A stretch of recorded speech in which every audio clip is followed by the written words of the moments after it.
ನಾನು ಕೂಡಲೇ ಇಲ್ಲಿಗೆ ಬಂದು ಆ ಸ್ಥಳದಲ್ಲಿ ಆ ರಕ್ತ ಹರಿತಾ ಇದ್ದನ್ನ ಕಣ್ಣಾರೆ ಕಂಡಿದ್ದೀನಿ. ಆ ಕೆಚ್ಚಲನ್ನ ಕಟ್ ಮಾಡಿರುವಂತ ಒಂದು ಹಸುಗಳಿಗೂ ನಾನು ನೋಡಿದ್ದೀನಿ. ಮತ್ತೆ ಆ ಕೆಚ್ಚಲು ಕಟ್ ಮಾಡಿ ಆ ಒಂದು ಕೆಚ್ಚಲು ಅಳ್ಳಾಡ್ತಾ ಇತ್ತು, ಒಂದ್ 2-3 ಕೆಚ್ಚಲು. ಮತ್ತೆ ಅವ್ರು ಯಾರೋ ಪೊಲೀಸರು ಹೇಳ್ತಾ ಇದ್ದಾರೆ ಅವನು ಯಾವಾಗೂ ಬ್ಲೇಡ್ ಮಾಡ್ಕೊಂತ ಇದ್ದ ಅಂತ. ಅವನು ಬ್ಲೇಡ್ ಯಾವಾಗೂ ಮಾಡ್ಕೊಂತಾನೆ ಅಂತಂದ್ರೆ ಕಾಲ್ನ ಹೆಂಗೆ ಕತ್ತರಿಸಕ, ಬ್ಲೇಡ್ ಇಂದ ಕಾಲ್ನ ಕತ್ತರಿಸಕ್ಕಾಗುತ್ತಾ?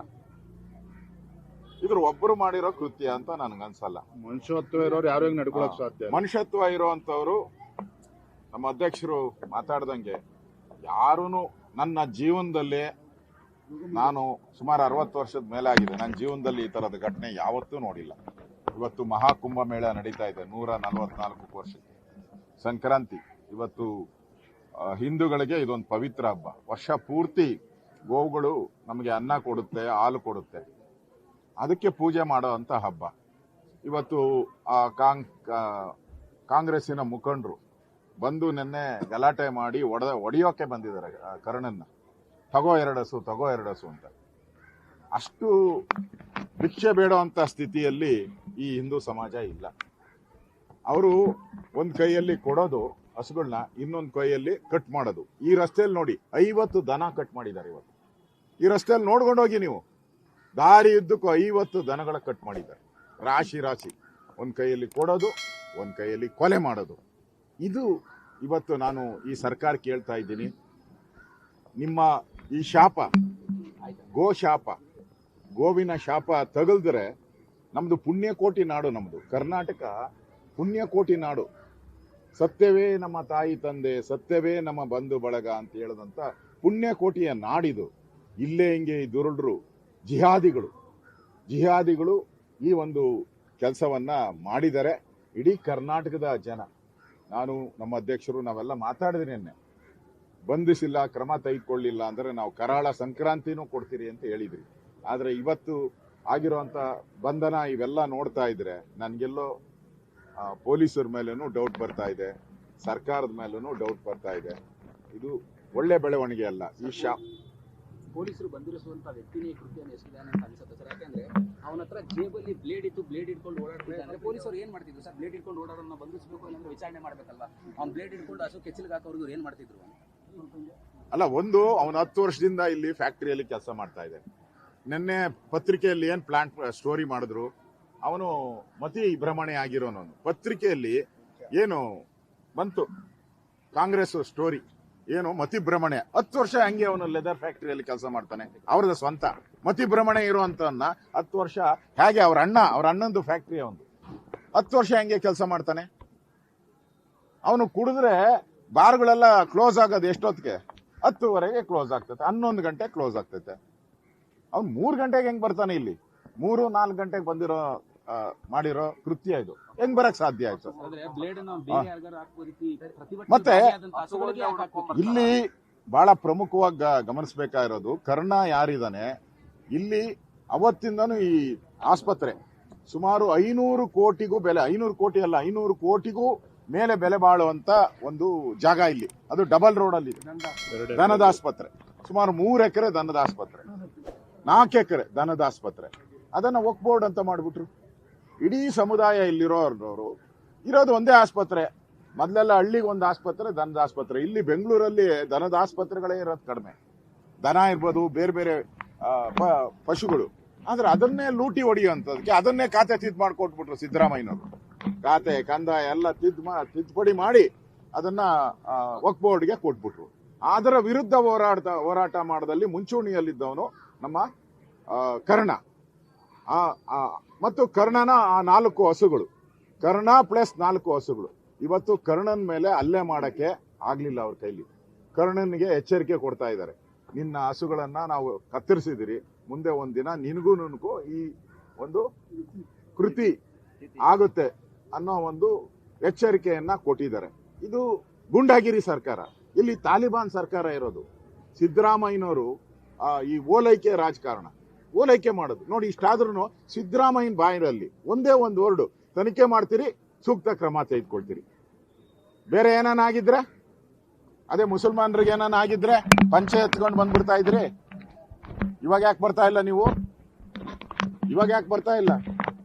ಇದು ನಿಮ್ಮ ತಾರತಮ್ಯ ನೀತಿ. ಹಿಂದೂಗಳಿಗೊಂದು ಮುಸ್ಲಿಮರಿಗೊಂದು ತಾರತಮ್ಯ ಮಾಡಿ ಎರಡು ಕೋಮುಗಳನ್ನ ಒಡೆಯುವಂತ ಕೆಲಸವನ್ನ ನೀವು ಮಾಡಿದ್ದೀರಾ. ವೋಟ್ ಬ್ಯಾಂಕ್ ಪಾಲಿಟಿಕ್ಸ್ ಮಾತ್ರ ಮಾಡಿದ್ದೀರಾ. ನಾವ್ಯಾರು ಎದರಲ್ಲ.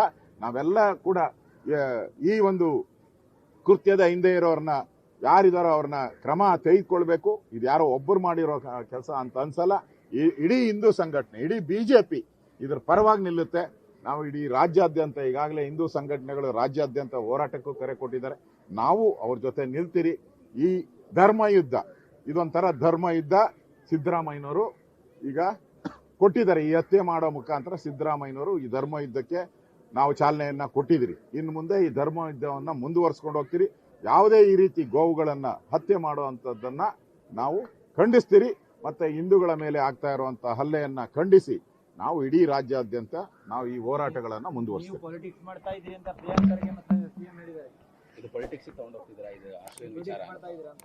ಅಲ್ಲ, ಈಗ ಪಾಲಿಟಿಕ್ಸ್ ಮಾಡುವಂತದ್ದು ಕಾಂಗ್ರೆಸ್ಸಿನ DNA ಅಲ್ಲೇ ಬಂದ್ಬಿಟ್ಟಿದೆ.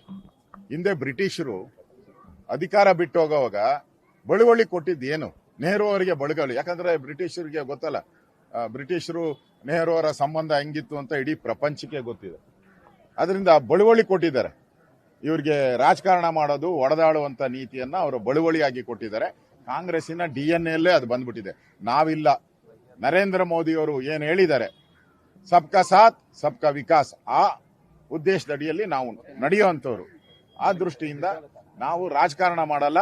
ನೀವು ರಾಜಕಾರಣ ಮಾಡಿಲ್ಲ ಅಂದ್ರೆ ಯಾಕೆ ಅವ್ರನ್ನ ಕ್ರಮ ತೆಗೆದುಕೊಂಡಿಲ್ಲ? ಯಾಕೆ ನೀವು ಮುಖ್ಯಮಂತ್ರಿ ಬೇರೆ ಅದಕ್ಕೆಲ್ಲ ಹೋಗ್ತಿರಲ್ಲ? ನನ್ನ ಏನ್ ಹೇಳಿದಿರಾ? ಹೋಗಿ ಬಳ್ಳಾರಿಯಲ್ಲಿ ಹಿಂದೂಗಳು ಸಾಮೂಹಿಕ ಮದುವೆ, ಹಿಂದೂ ಸಾಮೂಹಿಕ ಮದುವೆಗಳಲ್ಲಿ ಏನ್ ಹೇಳಿದಿರಾ ನೀವು? ಹಿಂದೂಗಳೆಲ್ಲ 2 ಮಕ್ಕಳು ಮಾಡ್ಬೇಕಂತೆ. ಇವರೆಲ್ಲ 50 ಮಕ್ಕಳು ಮಾಡ್ಕೊಳದ? 50 ಮಕ್ಕಳು, 4 ಜನ ಹೆಂಡ್ತಿದಿರು, ಇನ್ನೊಂದು ಅಷ್ಟಾದ್ರೆ 10 ಜನನೂ ಬೇಕಾದ್ರೆ ಮಾಡ್ತೀರಾ. ಲವ್ ಜಿಹಾದ್ ಮಾಡ್ತೀರಾ. ಇವ್ರಿಗೆಲ್ಲ ಪರ್ಮಿಷನ್. ಹಿಂದೂಗಳು ಮಾತ್ರ 2 ಮಕ್ಕಳು ಮಾಡ್ಬೇಕಂತೆ.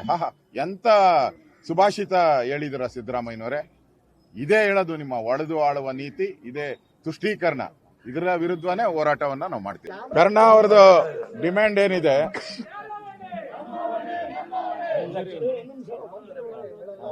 ಕರ್ಣ ಅವ್ರದ್ದು ಅವರ ಕುಟುಂಬದ ಬೇಡಿಕೆ ಏನಿದೆ ಅಂತಂದ್ರೆ, ನಮ್ಗೆ ಸರ್ಕಾರದಿಂದ ಯಾವುದೇ ರೀತಿ ಸಹಾಯ ಬೇಡ.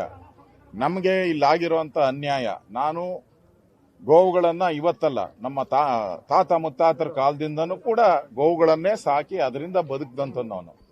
ಅದರಿಂದ ನನಗೆ ಹಣನೂ ಬೇಡ, ಸರ್ಕಾರ ಸಹಾಯನೂ ಬೇಡ. ಆದ್ರೆ ಯಾರು ಮಾಡಿದ್ದಾರೆ ಅವ್ರಿಗೆ ಶಿಕ್ಷೆ ಆಗ್ಬೇಕು. ಇನ್ನು ಮುಂದೆ ಆ ತರದ ಘಟನೆಗಳು ಕರ್ನಾಟಕದಲ್ಲಿ ನಡಿಬಾರದು. ಆ ದೃಷ್ಟಿಯಿಂದ ಅವರು ಮಾಡ್ತಾ ಇದ್ದಾರೆ ಅಷ್ಟೇ. ಯಾರೋ ಅವರು ಸರ್ಕಾರದ ಸಹಾಯ ಅವ್ರಿಗೇನು ಬೇಕಾಗಿಲ್ಲ. ಅವ್ರ ಸ್ವಂತ ದುಡಿಯುವಂತ ಶಕ್ತಿ ಇದೆ ಅವ್ರಿಗೆ. ನಾವು ಕೂಡ ಈಗ ಹಣ ಕೊಟ್ಟಿರೋದು ಗೋವುಗಳನ್ನ ತೆಗೆದುಕೊಳ್ಳಕ್ಕಲ್ಲ ಕೊಟ್ಟದ್ದು.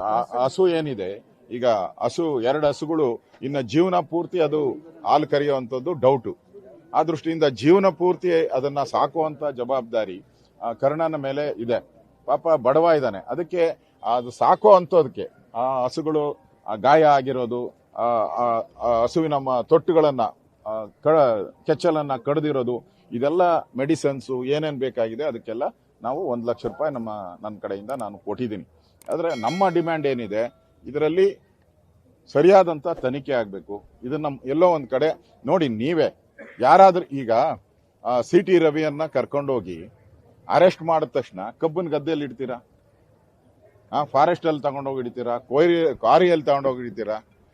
ಇವನ್ನ ಅರೆಸ್ಟ್ ಮಾಡ್ತಾರೆ, ಅರ್ಧ ಗಂಟೆಗೆ ತಗೊಂಡೋಗಿ ಕೋರ್ಟ್ ಅಲ್ಲಿ ಪ್ರೊಡ್ಯೂಸ್ ಮಾಡಿ 12 ದಿನ ಜೈಲಿಗೆ ಕಳಿಸ್ಬಿಡ್ತಾರೆ. ಎನ್ಕ್ವೈರಿ ಏನ್ ಮಾಡ್ತಾರೆ ಅವಾಗ? ಈಗ ಬೇರೆಯವ್ರನ್ನೆಲ್ಲರನ್ನು ನೀವು ಈಗ ಏನೇನ್ ಕೇಸ್ಗಳು ಆಗಿದೆಯಲ್ಲ, ಬೇರೆ ಬೇರೆ ಕೇಸ್ಗಳು ಆಗಿದೆ, ಆ ಸಂದರ್ಭದಲ್ಲಿ ಏನ್ ಅರ್ಜಿಗಳ ಮೇಲೆ ಅರ್ಜಿ ಸ್ಪೆಷಲ್ ಪಬ್ಲಿಕ್ ಪ್ರಾಸಿಕ್ಯೂಟರ್ ಹಾಕ್ಬಿಟ್ಟು ಪೊಲೀಸ್ ಕಸ್ಟಡಿ ಕೇಳ್ತಾರೆ. ಇಲ್ಲಿ ಕೇಳೇ ಇಲ್ಲ. ಪೊಲೀಸ್ ಇಲಾಖೆ ಕಸ್ಟಡಿ ಕೇಳ್ಬೇಕಾಯ್ತು ಏನು ಅವನ್ನ ತನಿಖೆ ಮಾಡಕ್ಕೆ, ಕಸ್ಟಡಿಗೆ ಕೇಳಿಲ್ಲ. ಅಂದ್ರೆ ಎಷ್ಟು ಜಾಣರಿದ್ದಾರೆ, ಎಷ್ಟು ಜಾಣರು. ನಮ್ಮ ಕಮಿಷನರ್ ಇಲ್ಲೇ ಇದ್ದಾರೆ, ನಮ್ಮ ಹಳೆ ಕಮಿಷನರ್. ಎಷ್ಟು ಜಾಣರಿದ್ದಾರೆ, ಎಷ್ಟು ಜಾಣರಿದ್ದಾರೆ ನೋಡಿ. ಅದನ್ನ ಮುಚ್ಚಾಕುವಂತ ಪ್ರಯತ್ನವನ್ನ ಮಾಡ್ತಾ ಇದ್ದಾರೆ. ಇದು ಒಳ್ಳೇದಲ್ಲ. ನಾನು ಸಿದ್ದರಾಮಯ್ಯನವರಿಗೆ ಒಬ್ಬ ಮುಖ್ಯಮಂತ್ರಿಯಾಗಿ ನೀವು ಒಂದು ಪಕ್ಷದ ವೋಟ್ ಬ್ಯಾಂಕ್ ಆಗಿ ಮಾಡಬೇಡಿ. ಇತಿಹಾಸದ ದಾಖಲೆಗಳಲ್ಲಿ ಯಾರು ಮುಖ್ಯಮಂತ್ರಿಗಳಿದ್ರು, ರಾಮಕೃಷ್ಣ ಹೆಗಡೆ ಇದ್ರು, ಕೆಂಗಲ್ ಹನುಮಂತಯ್ಯನವರಿದ್ರು, ಎಂತೆಂಥ ಮುಖ್ಯಮಂತ್ರಿಗಳು ನಾವು ನೋಡಿದಿರಿ. ನೀವು ಕೂಡ ಈ ಕೆಟ್ಟ ಪರಂಪರೆಯನ್ನು ಹಾಕಿ ಹೋಗೋ ಕಾಲದಲ್ಲಿ ನೀವು ಔಟ್ ಗೋಯಿಂಗ್ CM ನೆನ್ನೆನೆ ಹೇಳ್ಬಿಟ್ಟಿದ್ದೀರಾ ನೀವು ಏನಂತ ತ್ಯಾಗ ಮಾಡಬೇಕು ಅಂತ. ಆ ತ್ಯಾಗ ಮಾಡೋ ಮುಂಚೆ ಈ ಗೋವುಗಳಿಗೋಸ್ಕರ ನಿಮ್ಮ ಒಂಚೂರು ತ್ಯಾಗ ಮಾಡಿ. ಯಾಕಂದ್ರೆ ನಿಮ್ಗೆ ಇಡೀ ಜೀವನ ಹಾಲು ಕೊಟ್ಟಂಥದ್ದು. ನಿಮ್ಮ ಮನೆಯಲ್ಲಿ ನಿಮ್ಮ ತಾಯಿಗೆ ಹೇಗೆ ಹಾಲು ಕೊಟ್ಟರೋ ಹಾಗೇ ರೀತಿ ನಿಮ್ಮ ಜೀವನ ಪೂರ್ತಿ ಹಾಲು ಕೊಟ್ಟಂತ ಒಂದು ಪ್ರಾಣಿ ಇದು ಗೋವು, ದೇವತೆ. ಇದಕ್ಕೆ ಮೋಸ ಮಾಡಿ ಹೋಗ್ಬೇಡಿ. ಹೋಗೋವಾಗ ಎಕ್ಸಿಟ್ ಆಗೋವಾಗ ನ್ಯಾಯ ಕೊಟ್ಟು ಹೋಗಿ ಅಂತೇಳಿ ನಾನು ಮುಖ್ಯಮಂತ್ರಿಗೆ ಆಗ್ರಹವನ್ನ ಮಾಡ್ತೇನೆ. ಇದನ್ನು ಹೊರತುಪಡಿಸಿ ನಿನ್ನೆ ದಿನ DK ಶಿವಕುಮಾರ್ ಅಭ್ಯಸಿದ್ದಾರೆ. ನೆಕ್ಸ್ಟ್ ಎಲೆಕ್ಷನ್ ನಾವೇ ಬರ್ತೀವಿ, ಆ ತಂತ್ರಗಾರಿಕೆ ಎಲ್ಲ ನಮ್ಗೆ ಗೊತ್ತಿದೆ, ನೀವೆಲ್ಲ ಸಪೋರ್ಟ್ ಆಗಿ ನಿಲ್ಬೇಕು ಅನ್ನೋ ಮತ್ತೆ ಸುರ್ಜೇವಾಲ ಸೂಚನೆ ಕೊಟ್ಟಿದ್ದಾರೆ. BJP ಬಗ್ಗೆ ಮಾತಾಡಿ, ನಮ್ಮ ಪಾರ್ಟಿ ಬಗ್ಗೆ ಮಾತಾಡಿದ್ದೇನೆ ಅಂತ, ಮತ್ತೆ ಮುಖ್ಯಮಂತ್ರಿಗಳು ತ್ಯಾಗದ ಮಾತಾಡಿದ್ದಾರೆ. ನಾನು ನೆನ್ನೆನೇ ಹೇಳಿದೆ, ಕಾಂಗ್ರೆಸ್ ಅವರು ಒಡೆದ ಮನೆ. ಸಿದ್ದರಾಮಯ್ಯರು DK ಶಿವಕುಮಾರ್ ಹೇಳಿದ ನೆಕ್ಸ್ಟ್ ನಾವೇ ಬರ್ತೀರಿ ಅಂತ. ನೆಕ್ಸ್ಟ್ ಅವರೇ ಬರಂಗಿದ್ರೆ ಈಗ ಕುರ್ಚಿಗೆ ಯಾಕೆ ಕಿತ್ತಾಡ್ತಾ ಇದ್ದೀರಾ ಸ್ವಾಮಿ? ಕಿತ್ತಾಡಬೇಡಿ, ಬಿಟ್ಬಿಡಿ. ನೆಕ್ಸ್ಟ್ ನೀವೇ ಬರಂಗಿದ್ರೆ ಕುರ್ಚಿಗೆ ಯಾಕೆ ಕಿತ್ತಾಡ್ತಾ ಇದ್ದೀರಾ? ಒಡೆದಾಡ್ತಾ ಇದ್ದೀರಲ್ಲ. ನನಗೇನು ಭಯ ಅಂತ ಹೇಳಿದ್ರೆ CM ಕುರ್ಚಿ ಎಲ್ಲಿ ಕಾಲುಗಳೆಲ್ಲ ಕಿತ್ತಾಕ್ಬಿಡ್ತಿರೋ ಅಂತ. ಇರೋ 4 ಕಾಲು, ಆ 4 ಕಾಲುನು ಸಿದ್ದರಾಮಯ್ಯ ಒಂದ್ ಕಡೆ, DK ಒಂದ್ ಕಡೆ, ಪರಮೇಶ್ವರ್ ಒಂದ್ ಕಡೆ, ಜಾರಕಿಹೊಳಿ ಕಡೆ 4 ಕಾಲು ಎಳೆದ್ರೆ ಆ CM ಕುರ್ಚಿ ಕಾಲುಗಳು ಹೊರಟ ಹೊಡ್ತತೆ. ಮುಂದೆ ಬರೋ ಸರ್ಕಾರಕ್ಕೆ ಆ ಕುರ್ಚಿ ಮಾಡಿಸೋದೇ ದೊಡ್ಡ ಸಮಸ್ಯೆ ಆಗೋತತೆ. ಅದರಿಂದ ನೀವು ಮುಂದೆ ಬರಂಗಿದ್ರೆ ಇವಾಗ ಯಾಕೆ ಜಗಳ ಆಡ್ತಾ ಇದ್ದೀರಾ? ನಿಮ್ ಜಗಳ ಆಡ್ತಾ ಇರೋದ್ರ ಅರ್ಥ ಏನು ಅಂದ್ರೆ ಮುಂದೆ ನಾವು ಬರಲ್ಲ, ಈಗಲೇ ಏನಿದ್ರು ಮುಖ್ಯಮಂತ್ರಿ ಪದವಿಯನ್ನ ಒದ್ದು ಕಿತ್ಕೊಬೇಕು. ನಾನು ಹೇಳಿದ್ದಲ್ಲ, ಅವ್ರು ಹೇಳಿದ್ರು ಒದ್ದು ಕಿತ್ಕೊಂತೀನಿ ಅಂತ. ಒದ್ದು ಕಿತ್ಕೊಂತಾರಷ್ಟೇ. ಅದರಿಂದ ಕಾಂಗ್ರೆಸ್ ಇನ್ನ ಕರ್ನಾಟಕದಲ್ಲಿ ಮುಗಿದ ಕತೆ. ಕರ್ನಾಟಕದಲ್ಲಿ ಇನ್ಯಾವತ್ತೂ ಕೂಡ ಜನ ಕಾಂಗ್ರೆಸ್ ಅನ್ನ ಆಯ್ಕೆ ಮಾಡಲ್ಲ. ಆ ಪರಿಸ್ಥಿತಿ ಹೋಗಿದೆ ಕಾಂಗ್ರೆಸ್. ಬೆಳಗಾವಿ ರಾಜಕಾರಣ ಮತ್ತೆ ಪರಿಣಾಮ ಬೀರುತ್ತಾ? ನಿನ್ನೆ ದಿನ ಸಭೆಯಲ್ಲಿ ಜಾರಕಿಹೊಳಿ ಮತ್ತೆ ಲಕ್ಷ್ಮೀ ಹೆಬ್ಬಾಳ್ಕರ್ ನಡುವೆ ಒಂದು ಮನಸ್ತಾಪ ಜಟಾಪಟಿ ಆಗಿದೆ. ಹಿಂದೇನು ಕೂಡ ಬೆಳಗಾವಿಯಲ್ಲೇ ಬೆಳಗಾವಿಯಿಂದನೇ ಶುರುವಾಗಿದ್ದು ಏನು ಮೈತ್ರಿ ಸರ್ಕಾರ, ಕುಮಾರಸ್ವಾಮಿ ಅವರ ಸರ್ಕಾರ ಬಿದ್ದಿದ್ದು ಬೆಳಗಾವಿಯಿಂದನೇ. ಈ ಕಾಂಗ್ರೆಸ್ ಸರ್ಕಾರನು ಬೆಳಗಾವಿಯಿಂದನೇ ಮುಳುಗಿ ಸರ್ವನಾಶ ಆಗಿ ಹೊರಟೋತತೆ.